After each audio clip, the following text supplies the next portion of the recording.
В начало Бог сътвори небето и земята, а земята беше неустроена и пуста, и тъмнина покриваше бездната, и Божият дух се носеше над водата. И Бог каза: да бъде светлина, и стана светлина.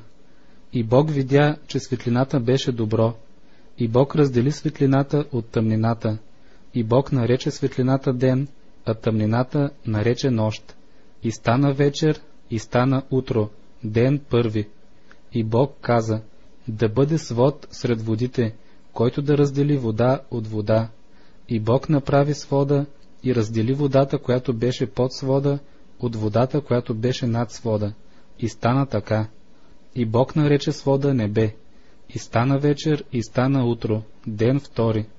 И Бог каза: да се събере на едно място водата, която е под небето, за да се яви сушата.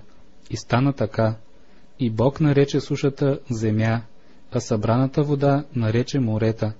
И Бог видя, че беше добро. И Бог каза: да произрасти земята крехка трева, трева семеносна и плодоносно дърво, което да ражда плод според вида си, чието семе да е в него на земята. И стана така.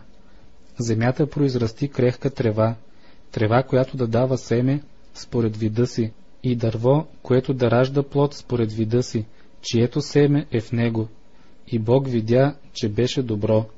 И стана вечер, и стана утро, ден трети. И Бог каза: да има светила на небесния свод, за да разделят деня от нощта. Нека служат за знаци и за показване времената, дните и годините, и да бъдат за светила на небесния свод, за да осветляват земята. И стана така. Бог създаде двете големи светила, по-голямото светило, за да владее деня, а по-малкото светило, за да владее нощта. Създаде и звездите. И Бог ги постави на небесния свод, за да осветляват земята, да владеят деня и нощта, и да разделят светлината от тъмнината. И Бог видя, че беше добро. И стана вечер, и стана утро, ден четвърти. И Бог каза: да произведе водата изобилно множество одушевени влечуги и птици да хвърчат над земята по небесния свод. И Бог създаде големите морски чудовища и всяко одушевено същество, което се движи, които водата произведе изобилно, според видовете им, и всяка крилата птица според вида й. И Бог видя, че това беше добро. И Бог ги благослови, като каза: плодете се, размножавайте се и напълнете водите в моретата, нека се размножават и птиците по земята. И стана вечер, и стана утро, ден пети. И Бог каза: да произведе земята одушевени животни според видовете им, добитък, влечуги и земни зверове според видовете им. И стана така. Бог създаде земните зверове според видовете им, добитъка според видовете му и всичко, което пълзи по земята според видовете му. И Бог видя, че това беше добро.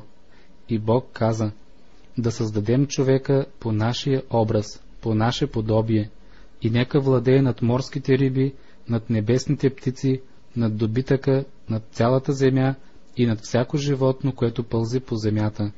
И Бог създаде човека по своя образ, по Божия образ го създаде, мъж и жена ги създаде.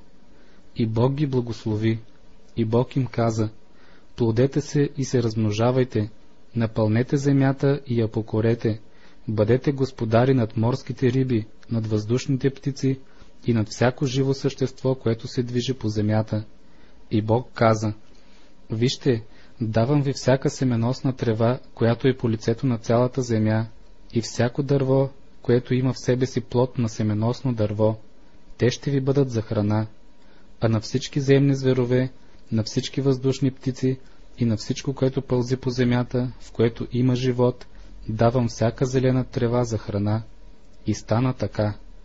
И Бог видя всичко, което сътвори, и ето беше твърде добро. И стана вечер, и стана утро, ден шести.